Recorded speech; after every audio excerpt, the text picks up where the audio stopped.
Bon, pourquoi Dieu a-t-il planté la parole en eux? Parce qu'il s'attendait à ce qu'il y ait une récolte.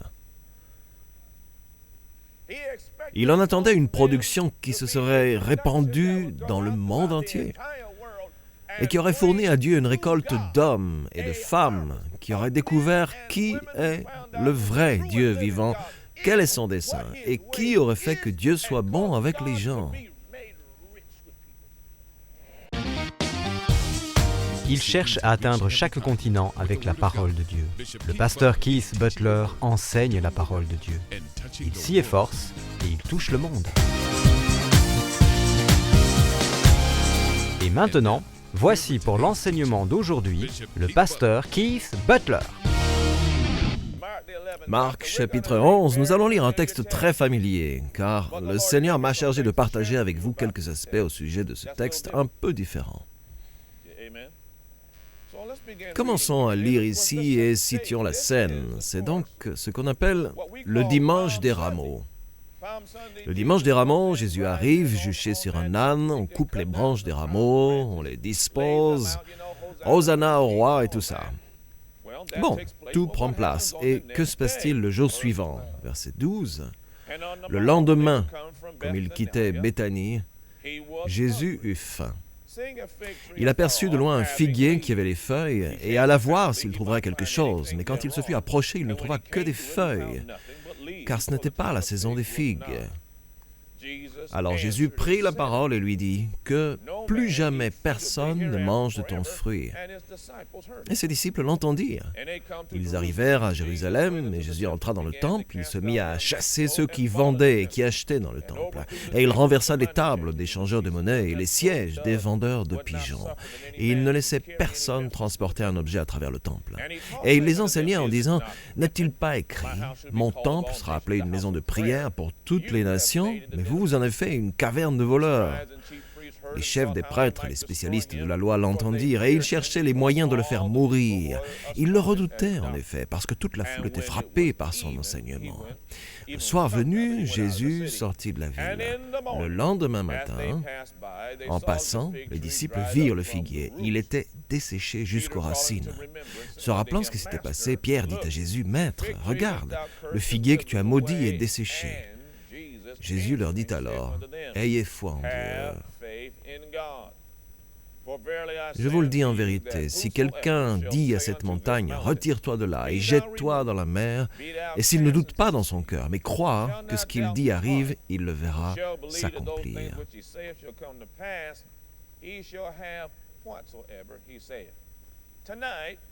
Ce soir, nous nous posons cette question. Pourquoi maudire le figuier? Pourquoi maudire le figuier? C'est intéressant parce que c'est très révélateur que Jésus, au verset 13, lorsqu'il voit le figuier avec ses feuilles, s'est approché de l'arbre en s'attendant à ce qu'il y ait des figues. Et la raison pour laquelle il s'y attendait, à ce qu'il y ait des figues, est que ce figuier avait des feuilles. Laissez-moi vous aider à comprendre certaines choses au sujet de ce figuier, puisque nous n'avons pas de figuier ici, à Détroit. Les figuiers produisent leurs fruits avant les feuilles.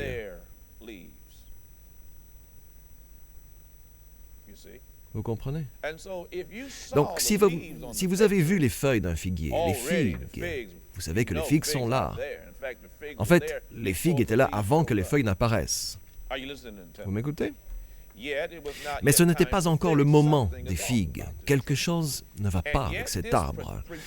Cet arbre prétentieux était déjà couvert de feuilles, ce qui veut dire que cet arbre promettait bien plus que les autres arbres et qu'il a donc déçu ceux qui venaient vers lui pour des fruits. Donc cet arbre avait la tête de l'emploi, mais c'était un leurre. C'était un arbre décevant. Aucun des autres arbres, aucun des autres figuiers là n'avait encore de feuilles, mais celui-ci bien. Jésus compare les figuiers avec le peuple d'Israël. Prenez Luc chapitre 13. Pourquoi maudire le figuier? Dans Luc au chapitre 13, Jésus nous enseigne une parabole. Et comme nous cheminons là-dedans ce soir, je pense que vous allez comprendre d'ici quelques minutes comment tout cela s'emboîte. Il dit au verset 6, il dit aussi cette parabole. Un homme avait un figuier planté dans sa vigne. Il vint y chercher du fruit. Ce mot « fruit » est important.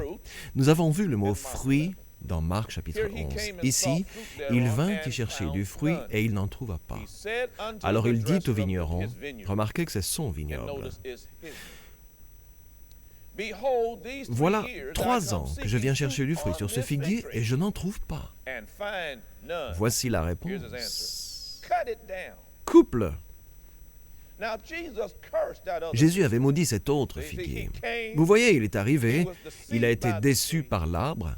L'arbre aurait dû porter des figues et Jésus a donc maudit cet arbre. Il dit ici, coupe-le. Pourquoi occupe-t-il la terre inutilement? Le vigneron lui répondit, Seigneur, laisse-le encore cette année. Je creuserai tout autour et j'y mettrai du fumier.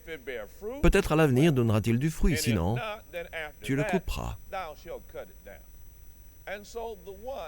Le responsable du jardin disait, donne-lui un peu plus de temps. Il n'a pas produit de fruits, mais donne-lui un peu plus de temps. Donne-lui l'occasion de porter des fruits. Et s'il ne produit toujours rien après un certain temps, alors abat-le, maudis-le, débarrasse-toi de lui.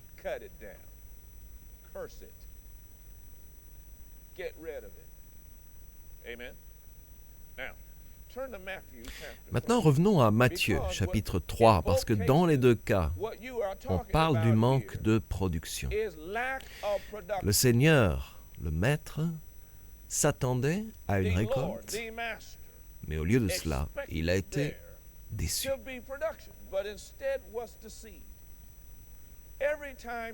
Chaque fois qu'il est venu pour récolter quelque chose de ce qui avait été semé et qu'il n'en a rien recueilli, son attitude était de le maudire. Abat-le, débarrasse-toi de lui. Allons un peu plus loin. J'ai étudié les paroles de Jésus. J'ai réalisé ces derniers mois une étude sur les actes de Jésus. Et nous lisons ici ce que Jésus a dit au verset 10 dans Matthieu chapitre 3. Déjà la hache est mise à la racine des arbres. Tout arbre qui ne produit pas de bons fruits sera donc coupé et jeté au feu.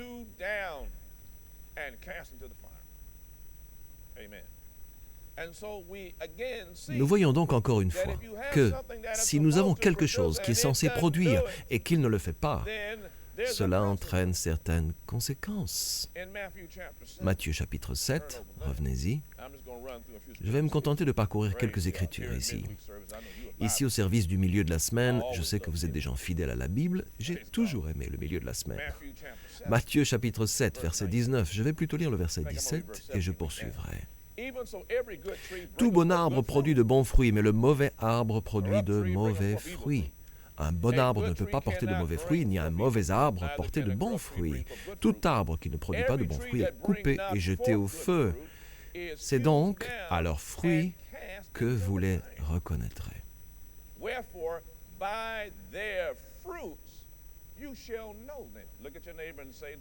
Regardez votre voisin et dites ceci à votre voisin. C'est à leurs fruits que vous les reconnaîtrez et non à leurs paroles.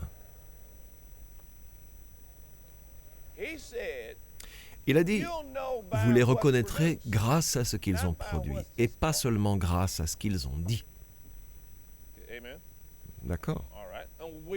Très bien, nous disons tous la même chose. Nous disons que les actions parlent plus que les mots, d'accord?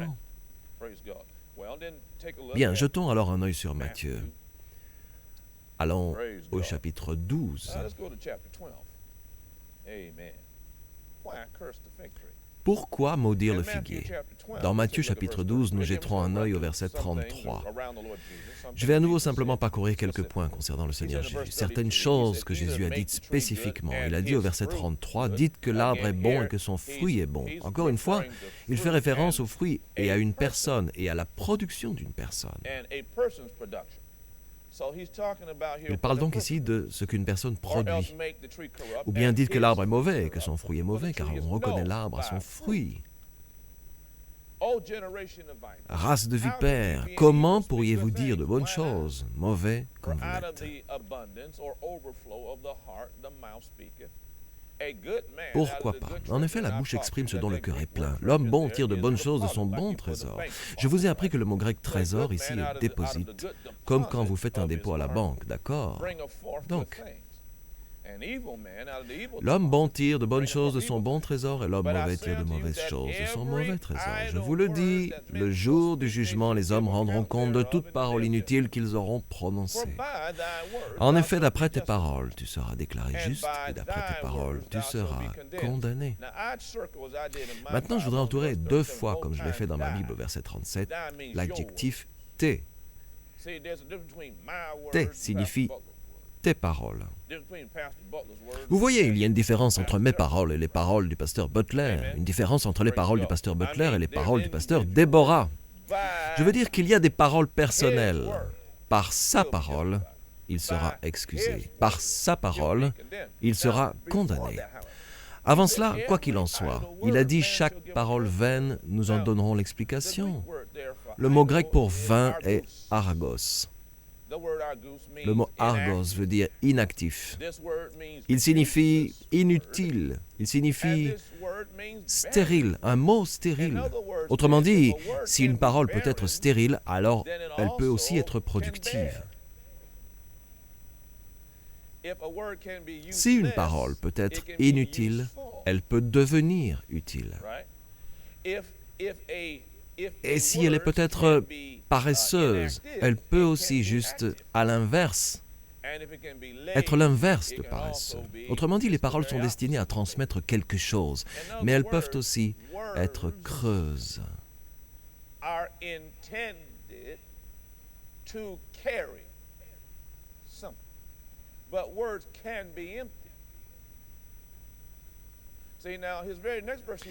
Regardez maintenant le prochain verset. Il dit que par vos paroles, vous êtes excusés ou condamnés. Donc, en sortant de votre bouche, elles peuvent être négligentes,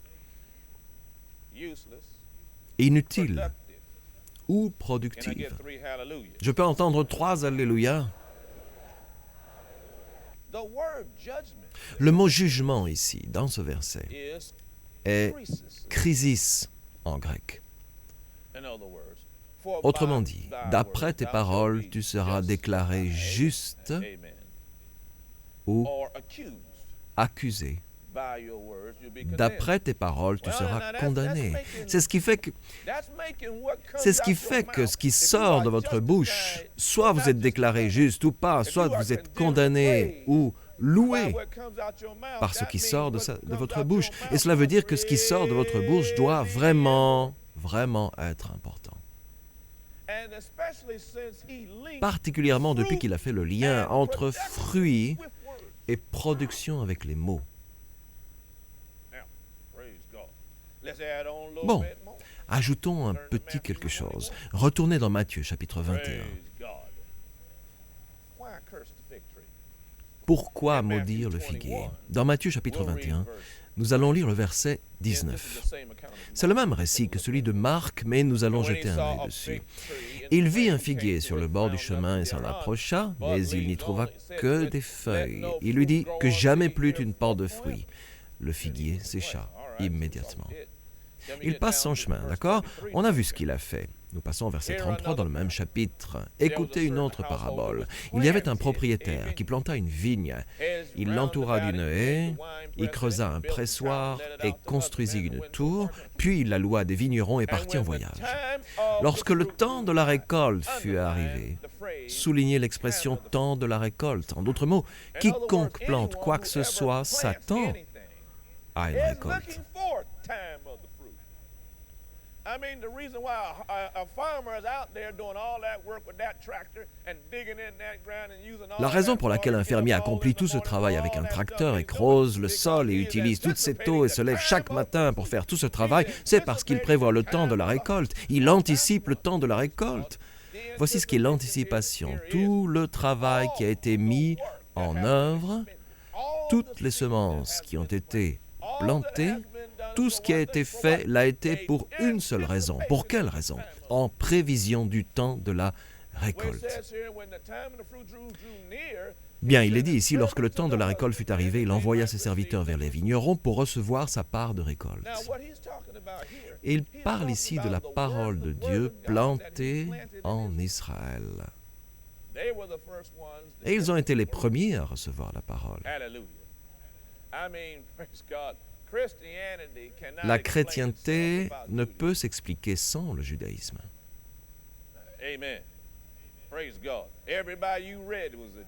Chacun de ceux que vous lisez était juif. Jean était juif, Matthieu était juif, Pierre était juif, Jacques était juif, Jésus était juif. D'accord? Ils ont été les premiers à recevoir la parole. Bon, pourquoi Dieu a-t-il planté la parole en eux? Parce qu'il attendait une récolte. Il attendait d'eux une production qui se répandrait dans le monde entier et fournirait à Dieu une récolte d'hommes et de femmes qui découvriraient qui est le vrai Dieu vivant. Quel est son dessein? Et rendre Dieu généreux avec les gens. Dieu ne compte pas ses richesses en argent et en or. Dieu compte ses richesses en âme. Dieu a semé en eux la parole et il les envoie en tant que serviteurs, prophètes, Ésaïe et beaucoup d'autres, des grands et des modestes prophètes. Lisons. Mais les vignerons s'emparèrent de ses serviteurs. Ils battirent l'un, tuèrent l'autre et lapidèrent le troisième. Il envoya encore d'autres serviteurs, en plus grand nombre que les premiers, et les vignerons les traitèrent de la même manière. Nous avons lu l'Ancien Testament, c'est exactement ce qui est arrivé. Enfin, il envoya vers eux son fils en se disant, « Ils auront du respect pour mon fils. » Mais quand les vignerons virent le fils, ils se dirent entre eux, « Voilà l'héritier, venez, tuons-le, et emparons-nous de son héritage. » Et ils s'emparèrent de lui, le jetèrent hors de la vigne et le tuèrent. Maintenant, lorsque le maître de la vigne viendra, que fera-t-il à ces vignerons? Ils lui répondirent, il fera mourir misérablement ces misérables, et il louera la vigne à d'autres vignerons qui lui donneront sa part de récolte au moment voulu. Jésus leur dit, « N'avez-vous jamais lu dans les Écritures, la pierre qu'ont rejetée ceux qui construisaient est devenue la pierre angulaire, c'est l'œuvre du Seigneur, et c'est un prodige à nos yeux. C'est pourquoi je vous le dis, le royaume de Dieu vous sera enlevé et sera donné à un peuple qui en produira les fruits. » Et de qui s'agit-il? Des non-juifs. Israël a rejeté cela.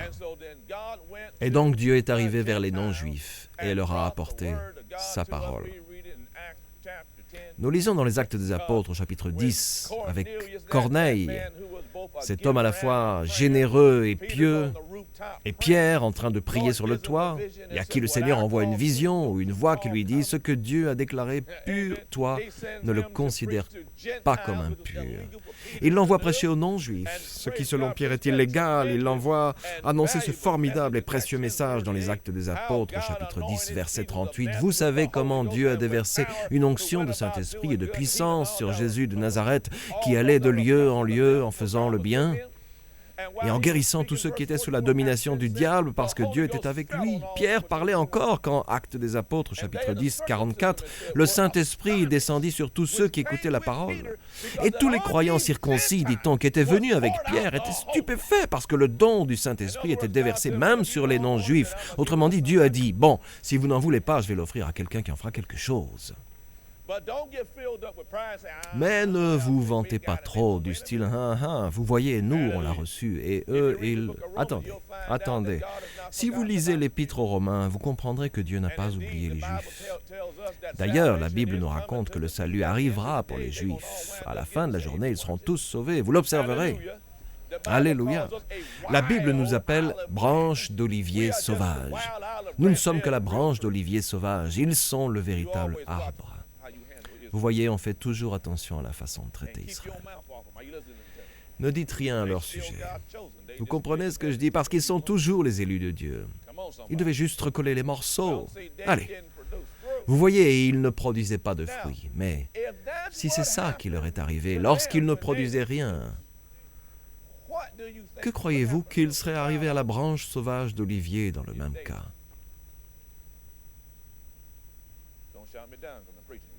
Ne me faites pas taire parce que je prêche bien. Gloire à Dieu.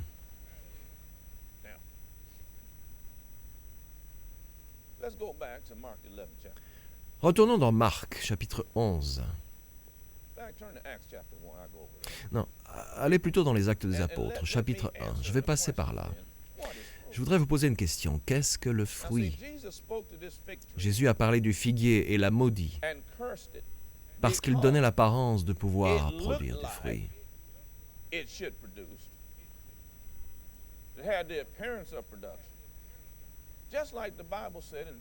Tout comme la Bible l'a dit dans Timothée, un temps viendra où les hommes ne supporteront pas la sainte doctrine et auront la démangeaison d'entendre des choses agréables.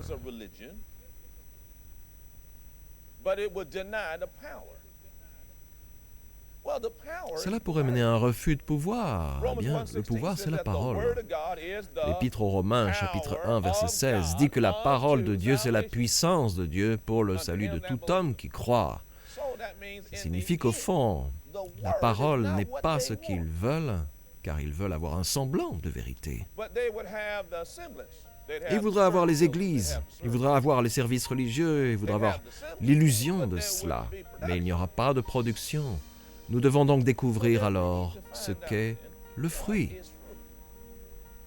Prions, Seigneur. Vous voyez, la prière est particulièrement efficace quand vous reconnaissez Jésus-Christ comme votre Seigneur et votre Sauveur. Les Saintes Écritures disent que Dieu nous a tant aimés qu'il a donné son Fils unique. Et vous vous demandez comment puis-je me joindre à lui? Comment puis-je renaître? Comment puis-je me régénérer? Eh bien, tout ce que vous devez faire, c'est prier avec moi.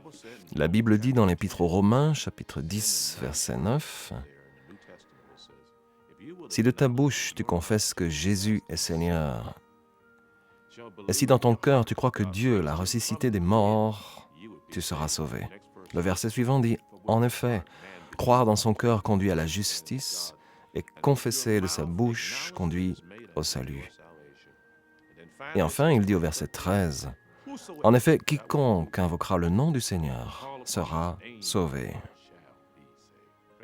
Priez maintenant avec moi. C'est bien, penchez la tête. Et priez bien fort de tout votre cœur avec moi, cher Père Céleste. C'est ça. Maintenant, priez avec moi, cher Père Céleste. Au nom de Jésus, je crois que Jésus-Christ est le Fils de Dieu. Qu'il est mort pour moi sur une croix. Qu'il s'est chargé de mes péchés. Qu'il est allé en enfer à ma place. A accompli mon châtiment. Et maintenant est sorti du tombeau. Viens dans mon cœur, Seigneur Jésus. Je te reçois comme mon sauveur et le maître de ma vie. Alléluia. C'est aussi simple que ça. Et il est maintenant présent dans votre cœur.